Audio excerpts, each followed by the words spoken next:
Ojek online ini dapat bintang 5. Tapi penumpangnya bukan manusia biasa, dia sudah lama meninggalkan dunia ini.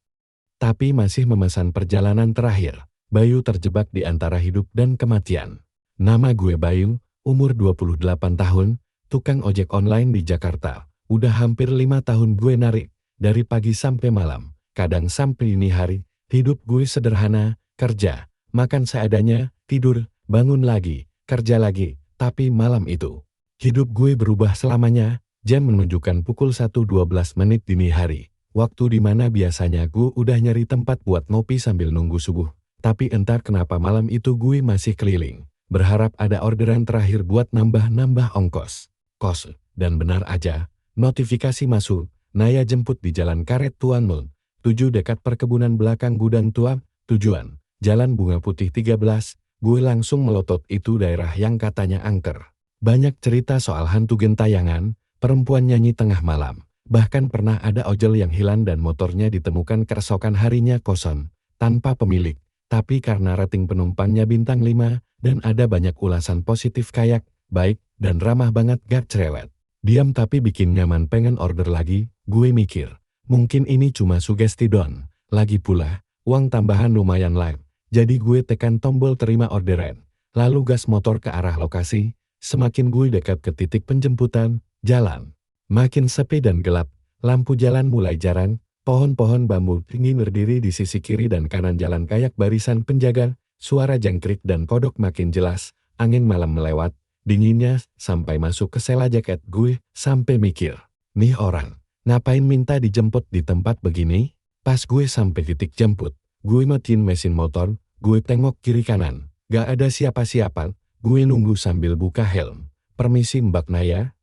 Teriak gue pelan. Tapi cuma suara angin yang jawab. Gue nyalain senter HP. Di depan gue ada jalan tanah kecil. Masuk ke area kebun yang rimbun. Jantung gue mulai gak enak. Tapi orderan ini masih aktif. Dan jaraknya tinggal dikit lagi. Kalau gue cancel sekarang, rugi waktu dan bensin. Baru aja gue mau buka HP buat nyetik sudah sampai ke aplikasi. Tiba-tiba ada suara langkah pelan. Dari arah kebun, cek. Langkah pelan. Seperti kaki seseorang yang gak pakai alas. Gue berdiri refleks, siap-siap kabur kalau ada apa-apa. Tapi dari bayangan pohon, muncullah seorang wanita. Pakaiannya serba putih. Rambut panjang terurai, wajahnya pucat banget. Dia berdiri sekitar 3 meter dari gue. Tatapan matanya kosong, Bayu. Ya, suaranya lirih banget. Nyaris kayak bisikan. Tapi gue bisa dengar jelas, gue angguk. Iya, Mbak Naya. Dia senyum tipis. Terima kasih udah jemput saya. Dia naik ke jok belakang dengan gerakan lambat. Tapi halus, gak ada suara apa-apa. Bahkan jok motor gue gak terasa goyang sedikit pun. Pas dia duduk, gue nengok ke spion. Tapi bayangannya gak kelihatan. Gue pikir spion gue mungkin ngembun. Gue usap pakai tangan, tapi tetap gak ada bayangan penumpang. Malam itu punggung gue langsung dingin kayak es batu. Tapi entah kenapa, kaki gue malah otomatis injak starter dan tangan muter gas. Motor gue melaju, masuk ke dalam kegelapan, bawa seorang penumpang. Yang bahkan gak punya bayangan, motor gue melaju pelan di jalanan sempit yang sepi. Meski mesinnya nyala. Entah kenapa suara knalpot terdengar kayak berbisik. Bukannya ngebul seperti biasa. Jalanan di depan gelap, cuma disinari lampu motor gue yang agak kekuningan. Dan jujur aja, tangan gue mulai gemeter. Bayangan Mbak Naya masih nggak kelihatan. Di spion, gue coba curi pandang lewat bahu. Dia duduk tegak, diam, nggak gerak sedikit pun. Bahkan saat motor lewat lubang atau polisi tidur, rambutnya panjang, hitam legam, tapi kayak nempel, nggak bergerak meski angin lumayan kencang. Suara motor pelan-pelan ditelan sunyi. Jalan makin sempit, dan aroma aneh mulai masuk ke hidung. Gue bau tanah basah bercampur kemenyan. Sesekali gue denger kayak ada suara ketukan kecil di dalam telinga. Tok.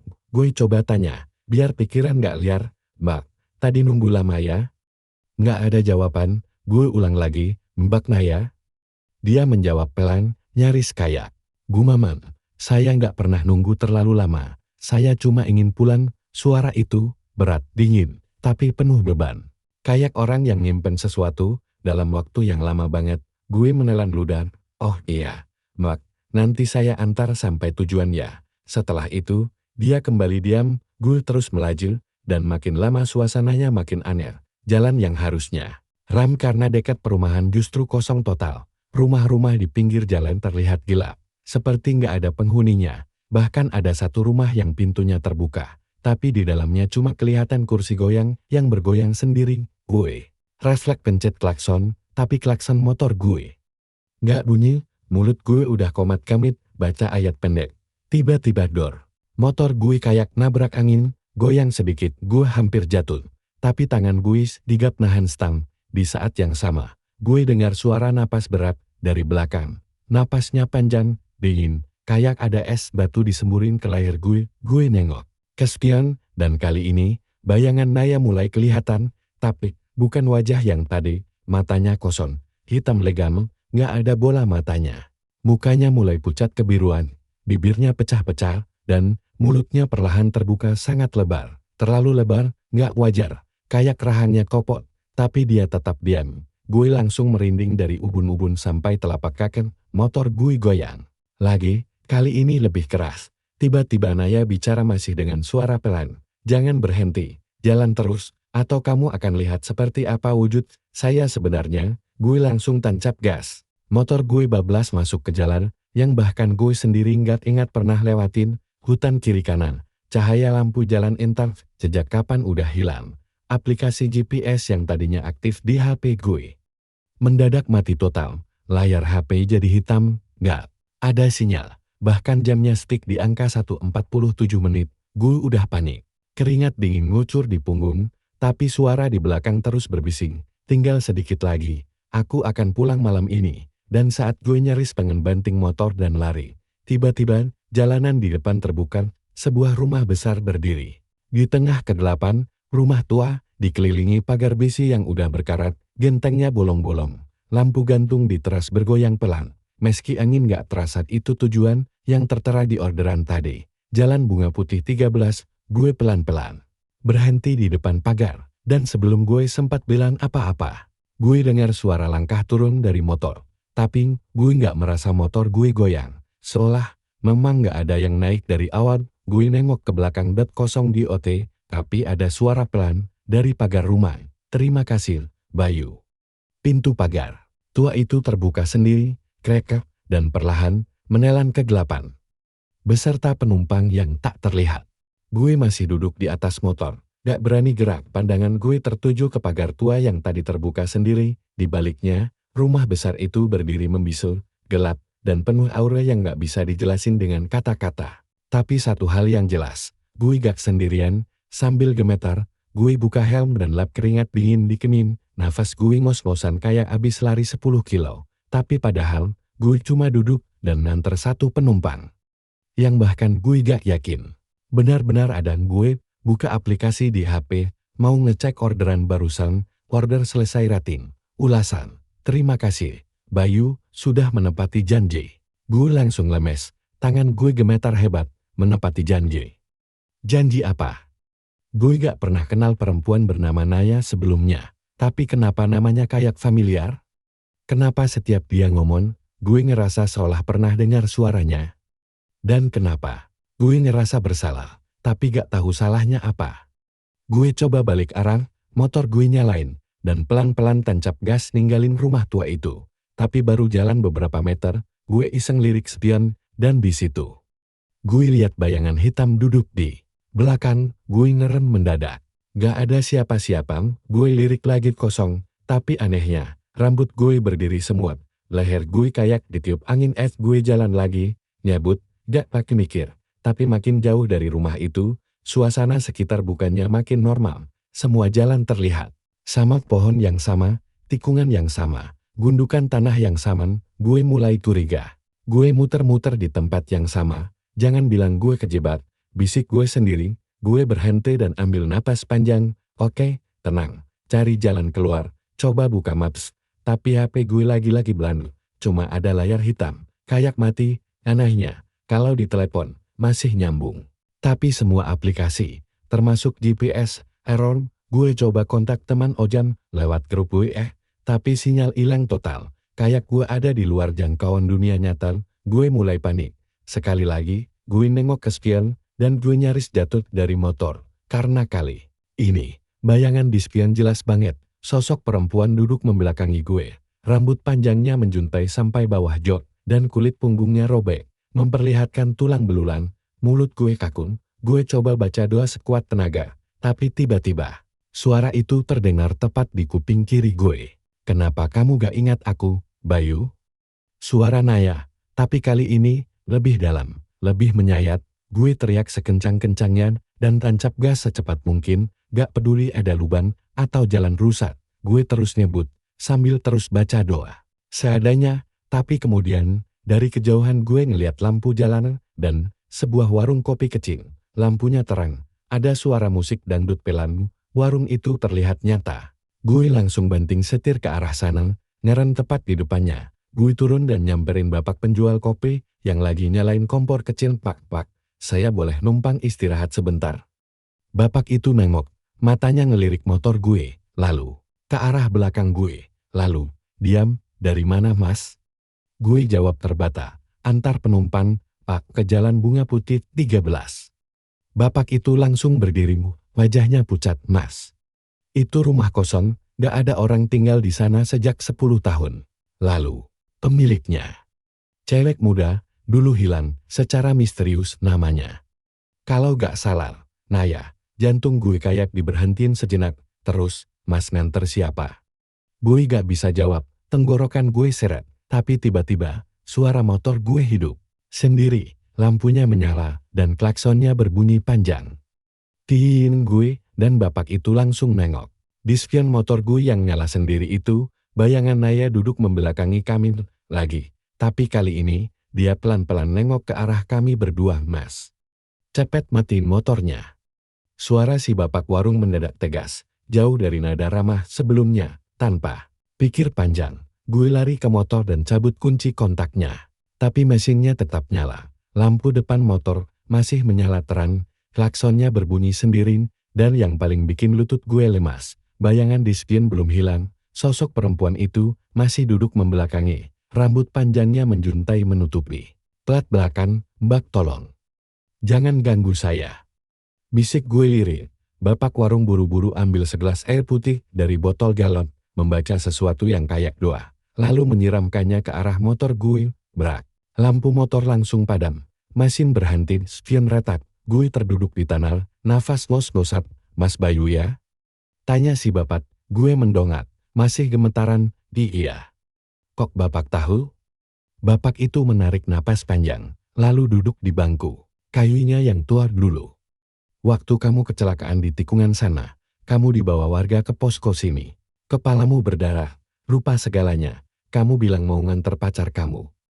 Namanya Naya. Jantung gue berhenti sepersekian detik. Aku lupa semuanya, Pak. Aku cuma ingat kerja, narik ojek, nyari uang. Bapak itu menatap gue dalam. Naya, itu dulu sering kamu bonceng. Tiap malam kalian berdua pacaran di rumah kosong yang kamu datengin tadi. Tapi suatu malam, kalian bertengkar. Warga cuma dengar teriakan. Besoknya, Naya hilang. Kamu kecelakaan di tempat ini, gue masih diam. Tapi di kepala gue mulai muncul kilasan-kilasan aneh. Rumah tua, Naya nangis, suara bentakan, lalu di oher. Batu darah, tangis, gue geleng-geleng kepala. Keringat dingin ngalir dari pelipis. Gak mungkin, Pak. Saya gak pernah. Saya gak mungkin nyakitin dia. Tiba-tiba HP gue bunyi. Layarnya kembali nyala, dan satu notifikasi muncul, orderan aktif. Naya antar kembali ke tempat semula. Gue langsung lempar HP itu ke tanah. Bapak itu menatap gue dalam-dalam. Mungkin dia gak minta dibalas. Mungkin dia cuma minta kamu ingat. Minta kamu selesaikan janji yang dulu gak pernah kamu tepati. Apa maksudnya, Pak? Suara gue serak. Mas sendiri yang tahu. Kembalilah ke rumah itu. Tapi kali ini, jangan takut. Dia gak butuh kamu kabur.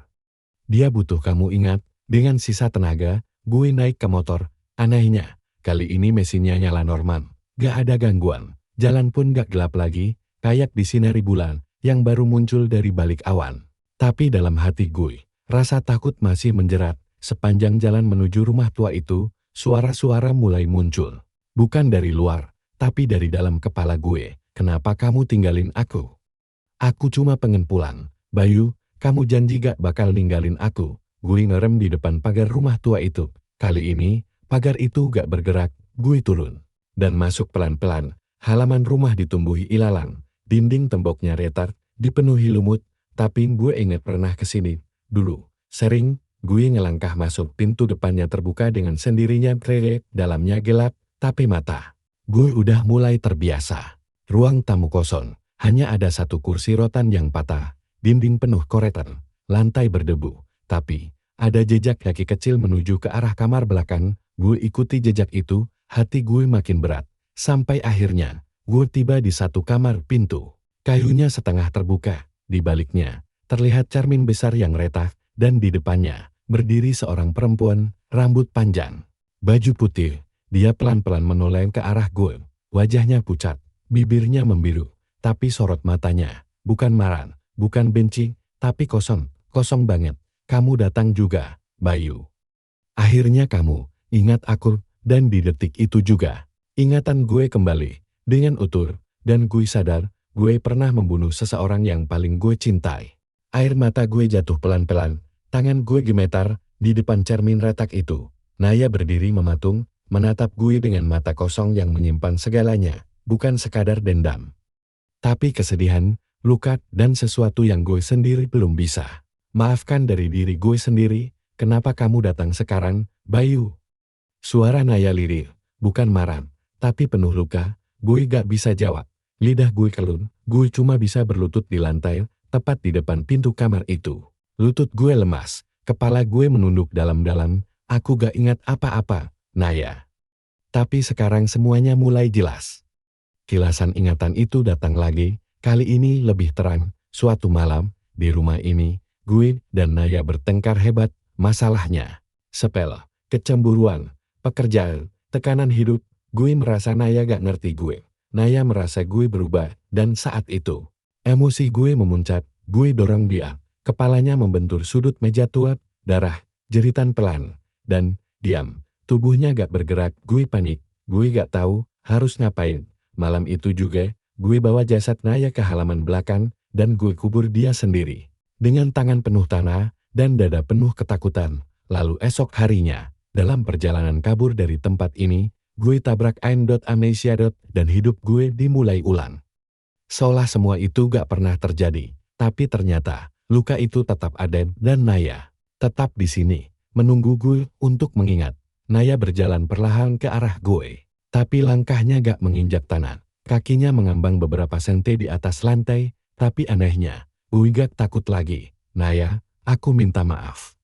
Dia berhenti, menatap gue dalam-dalam. Kamu tahu, aku gak pernah mau pergi malam itu. Aku cuma mau kamu ngerti, aku gak pernah ninggalin kamu. Air mata gue makin deras. Aku yang ninggalin kamu. Aku yang hianatin semua janji. Naya menatap keluar jendela, ke arah halaman belakang. Aku ingin kamu lihat tempat terakhir kita. Sebelum semuanya berubah, gue berdiri pelan-pelan, menahan gemetar di lutut, jalan pelan ke belakang rumah, ngelewatin dapur rusak dan pintu kayu reak. Begitu gue dorong pintunya, udara dingin langsung menyergap. Halaman belakang itu sekarang terlihat jelas. Ilalang tinggi, pohon randu besar, dan satu sudut tanah yang berbeda warna, seperti lebih baru, lebih basah, lebih berisin. Gue melangkah pelan ke arah sana, dan saat gue sampai di depannya, mata gue langsung membelalak. Sebuah batu nisan kecil, sederhana, nyaris tersembunyi di balik semak. Tulisan di atasnya samar tapi masih terbaca. Naya Rahmawati telah berpulang, namun tak pernah pulang. Gue jatuh berlutut, tangan gue menyentuh tanah di depan nisan itu. Rasanya dingin, tapi juga familiar. Seolah tangan gue pernah menggali tanah ini dan mengubur semua yang tak ingin gue ingat. Gue menunduk, nyaris gak bisa bernafas karena tangis. Naya, aku janji, aku gak akan lari lagi. Aku akan bawa kamu pulang dengan caramu. Dan saat gue mengangkat kepala, Naya berdiri di seberang. Nisan wajahnya lebih tenang, pucatnya berkurang, senyumnya tipis, tulus. Seperti yang dulu pernah gue lihat sebelum semuanya hancur. Dia mengangguk sekali, lalu tubuhnya mulai memudar perlahan. Jadi kabut tipis. Dan hilang sore itu, gue lapor ke warga dan polisi tentang penemuan jasad. Gue gak tutup-tutupin, gue gak sembunyi lagi. Berita kematian Naya muncul di koran online seminggu kemudian. sebagai kasus lama yang akhirnya terungkap. Gui ditahan, diperiksa, dan menjalani proses hukum, tapi anehnya, sebagian besar bukti cukup kuat untuk menahan Gui lama, tapi bukan itu poinnya. Karena hukuman paling berat bukan di penjara, tapi di hati Gui. Beberapa bulan kemudian, Gui datang lagi ke rumah tua itu, sekarang udah dipagari dan diberi pelang peringatan, tapi di pojok halaman belakang, nisan Naya tetap berdiri. Tapi kini dengan bunga segar yang Gui bawa sendiri, Gui duduk di depan makam itu, dan untuk pertama kalinya, Gui benar-benar pulang. Setelah hari-hari berat menjalani pemeriksaan dan pengakuan, Bayu merasa seolah hidupnya kembali mulai berantakan dan juga terurai. Tapi ada satu hal yang terus menggantung di pikirannya. Kenapa ia bisa lupa begitu lama? Apa benar hanya amnesia? Atau ada sesuatu yang lebih gelap?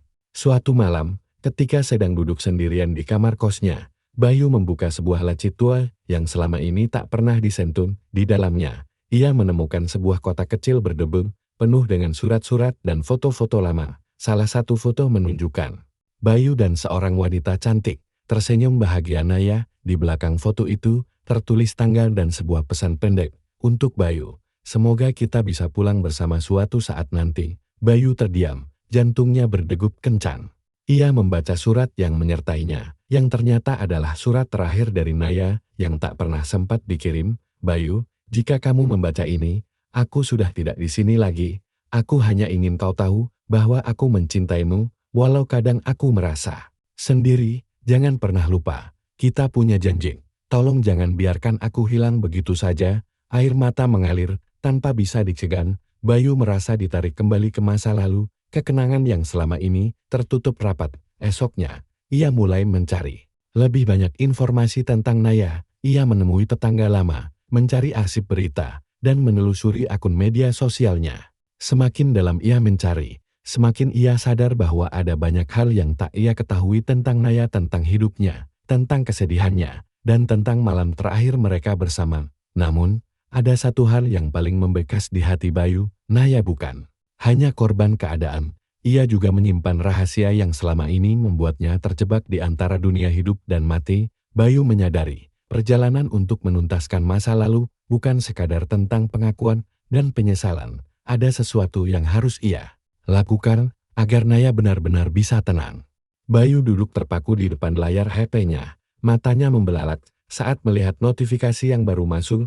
Orderan baru penumpang, Naya lokasi penjemputan, Jalan Bunga Putih 13 tujuan. Rumah Bayu jantungnya langsung berdebar kencang, namun bukan itu yang membuatnya kaget, melainkan informasi di bawahnya. Orderan dibuat oleh Bayu. Bayu tak percaya, bagaimana mungkin dia sendiri yang memesan orderan itu? Ia yakin sejak kecelakaan dan lupa segalanya, ia tak pernah membuka aplikasi ojek online lagi. Ia bahkan sempat ingin menghapus akun tersebut. Penasaran dan penuh ketakutan, Bayu mencoba memutar rekaman kamera dashboard motornya di malam itu. Perlahan, layar menampilkan sosok dirinya sendiri yang sedang mengendarai motor dalam gelap. Namun, tak ada bayangan sosok penumpang di belakang. Bayu berbicara sendiri sepanjang perjalanan, terkadang tertawa sendirian, tanpa disadari oleh dirinya. Semakin lama, ia semakin yakin sesuatu yang tak biasa sedang terjadi. Ia sadar, penumpang malam itu bukan hanya sosok Naya, tapi bayangan dari masa lalunya sendiri yang belum bisa ia terima. Kebingungan, takut, dan rasa bersalah bercampur jadi satu dalam dada Bayu. Ia bertanya-tanya, apakah ini cara Naya memanggilku? Atau aku sendiri yang sebenarnya terjebak dalam lingkaran kenangan dan kesalahan? Hari demi hari, orderan itu terus muncul di aplikasi Bayu, seolah-olah memanggilnya untuk menghadapi masa lalu yang selama ini terpendam. Namun, ada peringatan yang mengerikan. Setiap kali Bayu menolak orderan itu, suara bisikan dan bayangan Naya makin nyata menghantui mimpinya. Bayu tahu, ia tak bisa lari lebih jauh. Sudah saatnya menghadapi kebenaran yang selama ini ia tutupi. Malam itu, Bayu duduk termenung di kamar kosnya yang gelap. Hanya cahaya redup dari layar HP yang menyinari wajahnya, yang penuh ketakutan dan penyesalan. Orderan dari Naya kembali muncul. Kali ini Bayu tidak bisa menolaknya. Dengan tangan gemetar, ia menerima orderan itu. Bayu menghidupkan motor dan mulai perjalanan ke lokasi yang sudah sangat familiar, Jalan Bunga Putih 13. Di perjalanan, tiba-tiba kilasan masa lalu menghantamnya dengan sangat tajam. Ia melihat ulang Malam itu, malam pertengkaran mereka, Bayu dan Naya berdebat hebat. Suara mereka memecah sunyi malam. Bayu marah. Naya menangis. Saat amarah memuncak, Bayu mendorong Naya. Kepala Naya membentur batu dengan keras. Darah mengalir dari kepalanya. Bayu panik, ketakutan, dan bingung. Adegan itu seolah-olah benar-benar terjadi di depan mata Bayu malam ini. Ia mendengar jeritan dan suara tangisan Naya yang perlahan menghilang. Bayu berhenti motor, gemetar, dan menunduk menutup wajahnya dengan tangan. "Maafkan aku, Naya. Aku tak sengaja," gumamnya. Tiba-tiba bayangan di jok belakang motor bergerak.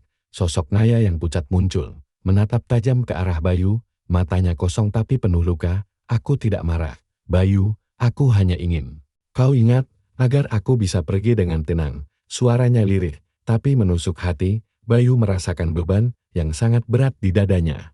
Semua rasa bersalah dan penyesalan datang bersamaan, membuatnya hampir tak mampu berdiri. Ia sadar selama ini ia hidup dalam kepura-puraan dan melupakan kebenaran yang pahit. Perlahan, dengan suara parau, Bayu berjanji, "Aku akan bertanggung jawab. Aku akan membawamu pulang dengan cara yang benar." Malam itu, Bayu tidak hanya mengantarkan orderan yang gaib, tapi juga menghadapi dendam masa lalu yang selama ini tersembunyi di lubuk hatinya. Bayu berdiri di depan rumah tua itu, sekali lagi. Kali ini ia datang dengan tekad bulat. Ia tahu Naya tidak ingin membalas dendam, tapi hanya ingin satu hal, sebuah pengantaran pulang yang belum pernah ia terima. Pagar rumah terbuka perlahan, seolah menyambut kedatangannya. Bayu melangkah masuk, membawa bunga dan sikat doa dalam hati. Suasana rumah tetap sunyi, tapi berbeda dari sebelumnya. Ada kehangatan samar yang menyelimuti ruang itu. Bayu berjalan menuju ruang tamu, lalu ke halaman belakang, tempat nisan kecil berdiri sunyi. Di situ, sosok Naya muncul. Wajahnya kini tidak lagi penuh kebencian, tapi teduh dan penuh pengharapan. "Kau pernah janji akan mengantar aku pulang." Suara Naya lirih. Bayu menunduk, air mata mengalir. "Aku tahu, Naya, aku menyesal. Aku tak pernah menepati janji itu. Tapi kali ini, aku akan membawamu pulang." "Sungguh?" Naya tersenyum, lalu meraih tangan Bayu yang gemetar. "Aku hanya ingin pulang dengan damai. Jangan biarkan aku tersesat di sini lebih lama." Bayu merasakan getaran hangat di dalam dada. Ia tahu ini saatnya melunasi hutang yang paling berat dalam hidupnya. Dengan penuh hormat, Bayu membacakan doa panjang, memohon ampunan dan kedamaian untuk Naya. Seketika, angin malam berhembus lembut, mengangkat aroma bunga dan doa ke angkasa. Naya mengudar perlahan, tersenyum terakhir, dan berkata, "Terima kasih sudah mengantar aku pulang."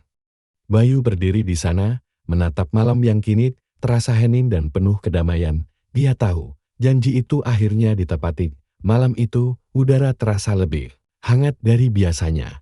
Bayu duduk di motor, memegang helm dengan tangan yang masih gemetar. Hatinya terasa lega, tapi juga berat, karena perjalanan panjang emosional yang baru saja dilalui.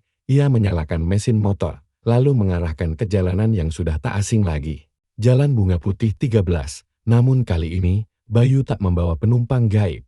Ia membawa doa dan kenangan. Ia tahu, pengantaran terakhir ini bukan soal jarak atau tujuan, tapi tentang sebuah perjalanan menuju ketenangan. Saat motor melaju pelan, Bayu menatap ke spion, berharap sekali melihat sosok Naya, tapi yang ada hanyalah kegelapan malam dan lampu jalan yang berkelip redup. Sesampainya di rumah tua itu, Bayu berhenti.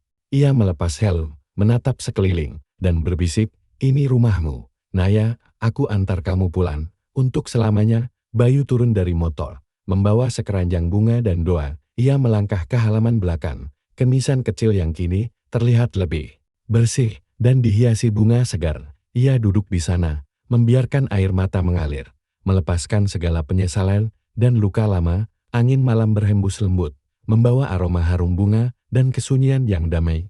Tiba-tiba, Bayu merasakan hangat yang menyelimuti tubuhnya. Seperti pelukan yang menenangkan dari seseorang yang sudah pergi. Sebuah bisikan lirih terdengar di telinganya. "Terima kasih, Bayu. Aku sudah pulang." Bayu tersenyum lemah, menatap langit malam yang penuh bintang. Hatinya penuh damai. Ia tahu, perjalanan ini sudah selesai. Gimana menurut kalian cerita barusan? Apa kalian percaya kejadian kayak gitu bisa beneran terjadi? Atau jangan-jangan kalian pernah ngalamin hal yang mirip? Coba tulis di kolom komentar ya. Aku penasaran banget sama pendapat kalian. Dan jangan lupa, klik tombol subscribe biar kalian gak ketinggalan cerita-cerita seram dan penuh drama lainnya. Karena setiap malam, akan ada cerita yang bikin bulu kudukmu berdiri. Sampai jumpa di video selanjutnya. Stay safe, stay waras. Dan jangan lupa, selalu waspada.